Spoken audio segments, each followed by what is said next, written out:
Qetësi para fortunës, mbase në këtë mënyrë mund të definohet afati kalimtari KF Bashkimin nga Kumanova.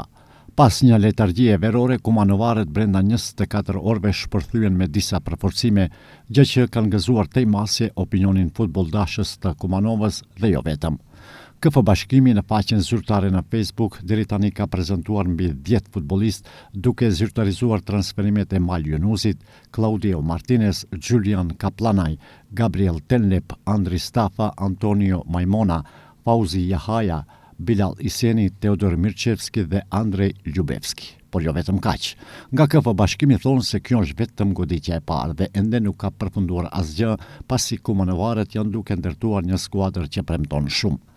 Kujtojmë se klubi i futbollit Bashkimi shkaku i problemeve të natyrave të ndryshme me përgatitje filloi vetëm disa ditë para fillimit të kampionatit të ri me trajnerin tetovar Gajur Rexhepi, i cili në ndeshjen e parë të kampionatit kundër Seleksit luajti me futbollistë që kishin mbetur dhe ato nga shkolla e futbollit Bashkimi.